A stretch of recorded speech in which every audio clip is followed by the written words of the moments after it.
VikesNow, I am Dustin Baker, and it is the October 13th edition. Your Vikings are 1-4. They travel to Chicago, Soldier Field, for a date with the Bears, a game I'm not overly optimistic with. Whenever I make my NFL picks or Vikings picks, I always look at, who's superior, of course, and usually, end up taking the Bills over the Cardinals because they're a better team.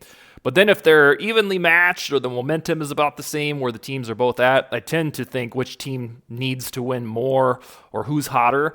And right now, it just seems like with all the bad news stockpiling about these Vikings, plus they're going to Soldier Field, they're probably due to lose at that damn building.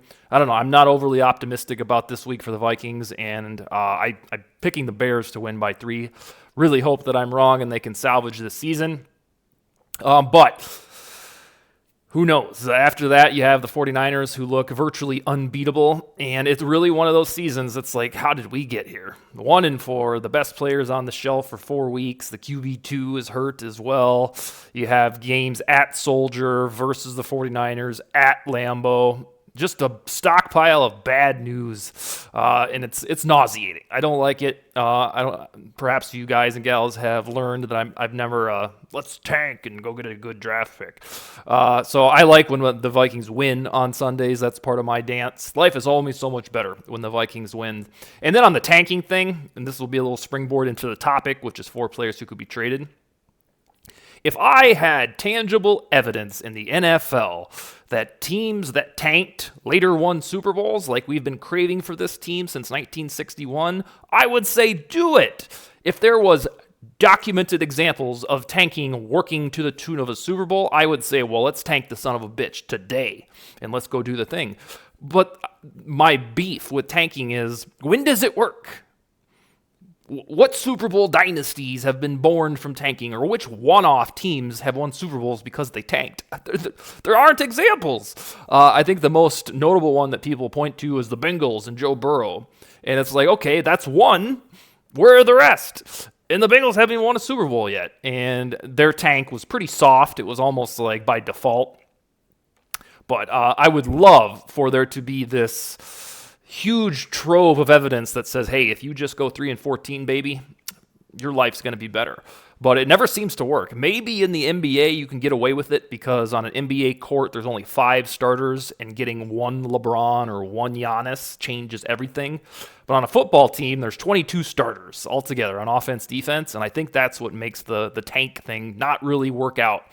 My overall opinion is just tank is something we like to say because we think it will work, and it gives us this, mode of change. Like, all right, this status quo isn't working, everything's mediocre or bad, therefore when we tank, we're going to get better. I think it's something we like to say out loud that we think translates to the promised land.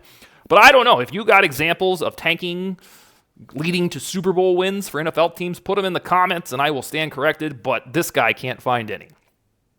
But with that said, there is a very tangible chance that if the Vikings lose this weekend and probably lose on Monday Night Football thereafter, there won't be a tangible chance. They would be 1-5 or 1-6 or 2-5 if they beat the Bears and the 49ers. Kwesi Adofo-Mensah has a excuse. He has a green light, a get-out-of-jail-free card to sell assets to prepare for 2024 and beyond. And in that competitive rebuild slogan, you'd lean really heavy as hell into the rebuild part because competitive sure hasn't happened through these 5 weeks and perhaps in the next 2 weeks.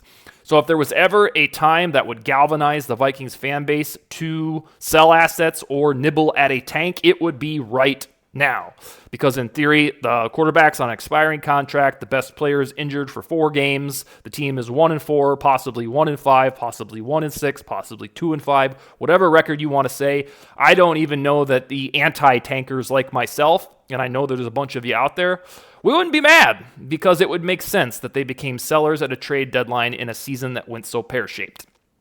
So if we get there, there is still, it shouldn't surprise you one iota if the Vikings all of a sudden get their poop in a group, the turnovers vanish for the most part, the offense starts to hit, the defense has quietly been getting better the last 2 weeks. It shouldn't surprise you one bit if the Vikings start winning games without Justin Jefferson. Sometimes that's how this team does things. When you think they're going to zig, they zag.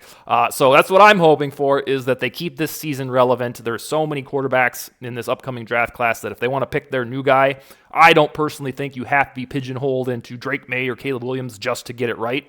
There is about 8 to 10 viable, decent prospects. As of right now, a lot will change in the college football season in the next 2 or 3 months, and then the drafts lead up. But I think you can do both. I think the Vikings go on a little run, which I probably don't foresee happening, but if they do without Jefferson, if they win 3 out of 4 or something like that, and then he comes back and they get to the soft spot of the schedule and start winning, kind of like 2020, when they almost made the playoffs after starting 1-5, you can still get a good quarterback in April's draft. But if none of that is true, if you pull up the ESPN standings in 12, 13 days, and the Vikings are 1-6, there is a very real chance that some of these players are traded. So there are several, because there's 53 players on the active roster that could, in theory, be traded. But there's ones that I don't think anybody really cares about, other general managers that I'm not even going to mention. So, KJ Osborne could be traded. But what's that going to do for that other team? Are they going to send a 6th rounder? Yay. I guess Marcus Davenport could have been like a Yannick Ngakoue rental where they send him away.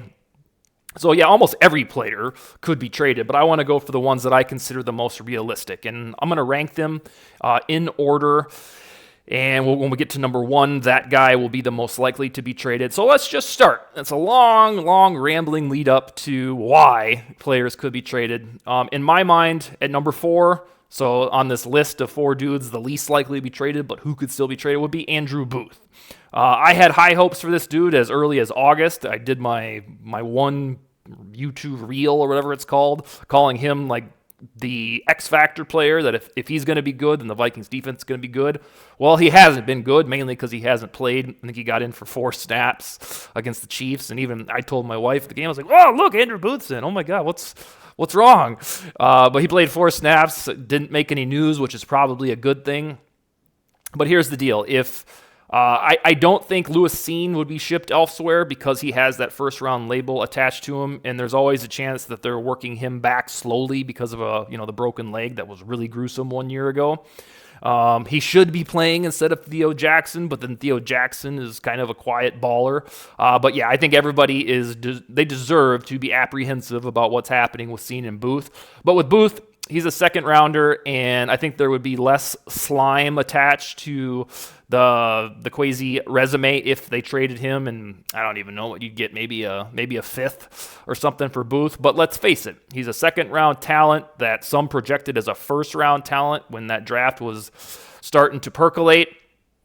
But injuries were the knock on him, go figure. I could see him being traded simply because he's not playing. They have Mekhi Blackman now, who plays what should be Booth snaps. Byron Murphy and Caleb Evans are the starting cornerbacks in varying degrees of success.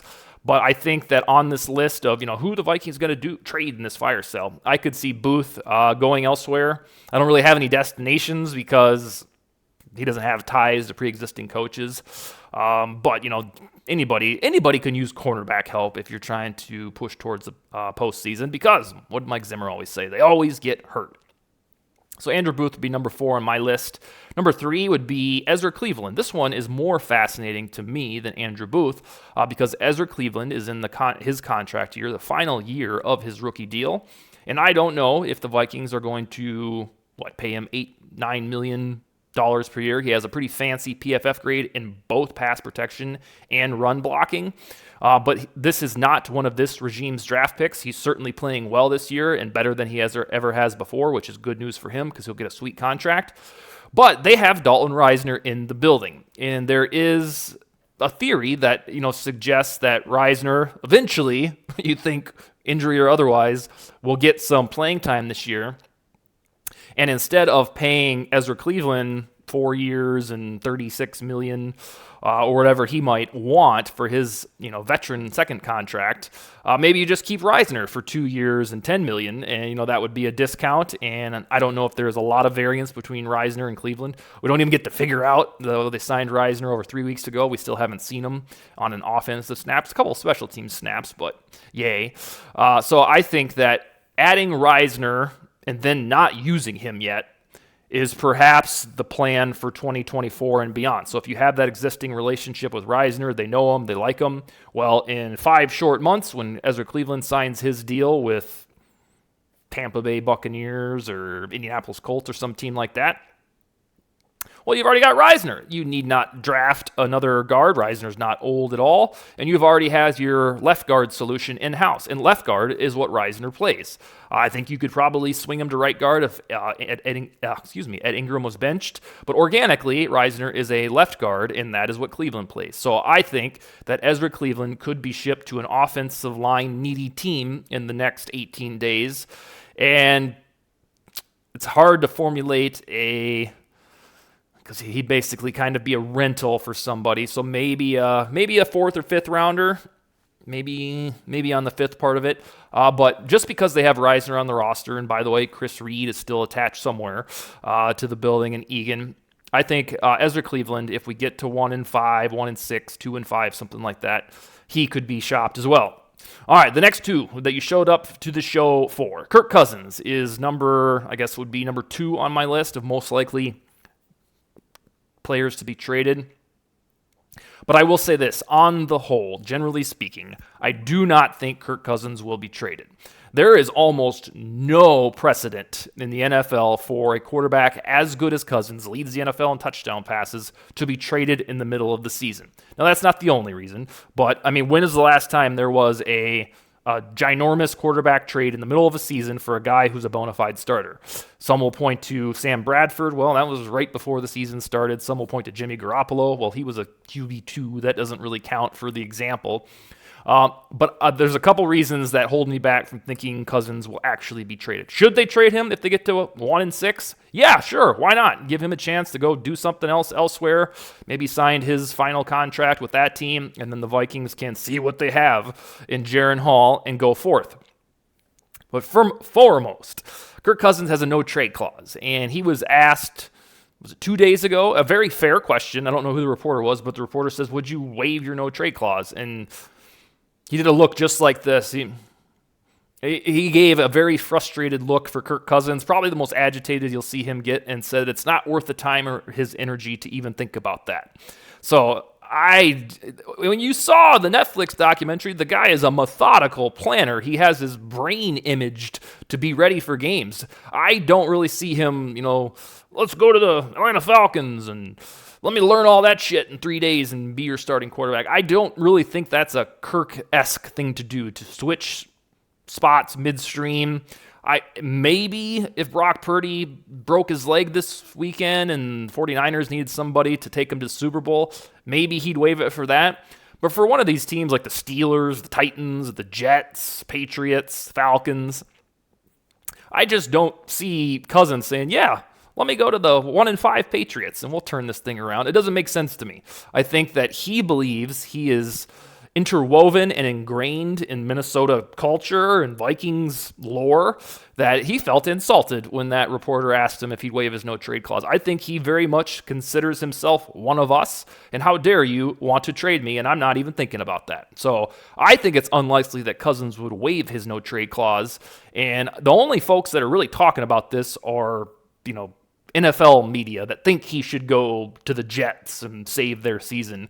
I don't know that this is a Vikings-driven thing. I mean, Jay Glazer said this week that he thinks Cousins is coming back to the Vikings in 2024. So that's the first big reason. I don't think Cousins is in a hurry to leave Minnesota, even to go take the Falcons to the postseason.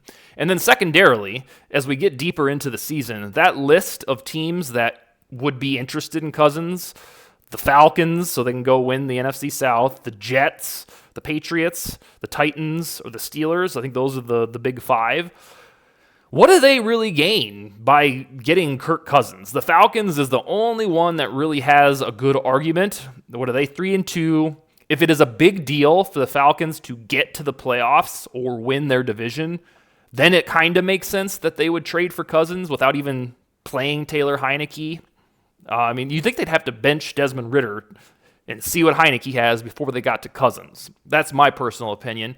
But yeah, I guess if it's enough for the Falcons to say, hey, we want to go 10-7 win the division and lose to the 49ers in the first round or the Eagles in the first round, that's our goal, then yeah, I guess adding Cousins would do the trick.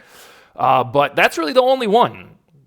I really don't believe the Jets are chomping at the bit to sink more draft capital into old quarterbacks, especially when Rodgers is claiming he's going to come back in like December from a torn Achilles.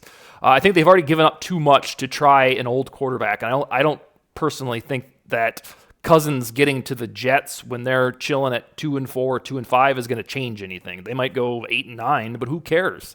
Especially when you have Rodgers who wants to come back, fastest recovery from an Achilles in human history. And the Patriots, they are a week or two from being the same record as the Vikings, 1-5 or 1-6. So absent we're trading for Kirk in New England and we're giving him 3 years, $120 million, like that whole shebang happened in 2 days. I don't know why the Patriots or Cousins would want to have that relationship when the team is already 1-5 or 1-6. On the Steelers, if they acquired Cousins, you'd be giving up on Kenny Pickett after 17 games, which seems really, really knee-jerk for a stable organization like the Steelers.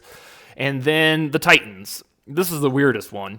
So Ryan Tannehill is basically Cousins, but not quite as good. Doesn't have quite of a strong arm, in my opinion. But if the Titans are sick of him, they already got 2 guys they've drafted, and Malik Willis and Ryan Tannehill. And don't you think that they would try out their guys before they sent draft capital away for Kirk Cousins, who, for the most part, can do a Spider-Man meme with Ryan Tannehill? So those are the suspects. Those are the players. And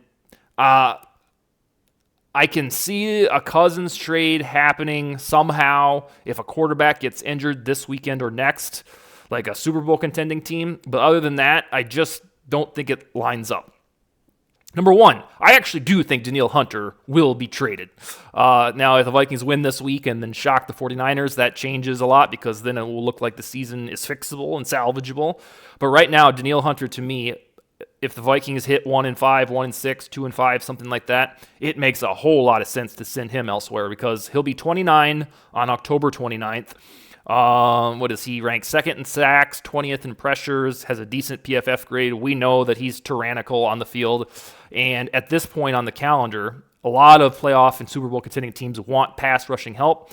So I would foresee a team like the Tampa Bay Buccaneers picking up the phone. I think George Edwards is a coach there, and he had Hunter for several years. I realistically believe, unlike Cousins, that Hunter will be traded if the Vikings season gets even more rotten because you can probably squeeze a team for a second rounder on him. There's still some folks that believe that Hunter is going to get a first rounder if they trade him. But he's on an expiring contract, and he's going to be 29, which isn't necessarily young. I don't see a first rounder. It would be great if I was wrong, but I see it something like a 2nd and a 6th. But I am becoming increasingly convinced that Hunter could be traded, especially if the record is just gross in the next 2 weeks. So Booth, number 4, number 3, Ezra Cleveland, number 2, Kirk Cousins, and then number 1, Danielle Hunter. All right, I have a new guest coming on. I think we're going to try to make it a weekly thing. Tyler Ireland. He writes for Daily Norseman, Purple PTSD. He does a lot of cool stuff in this Viking space of ours, and I want to bring him aboard and pick his brain about some certain things. So I'm thinking on Fridays he'll become a somewhat regular guest, and we will go forth. Regrettably, I think the Vikings will lose this weekend, but I hope that I'm wrong, and that game is at noon. And another little underrated facet is that it's supposed to be raining that day. I haven't checked the forecast again this morning, but as of yesterday, it was supposed to be gross at Soldier Field. Go figure for that Vikings-Bears game. Wackiness. All right, we'll talk to you guys soon. Skol, baby.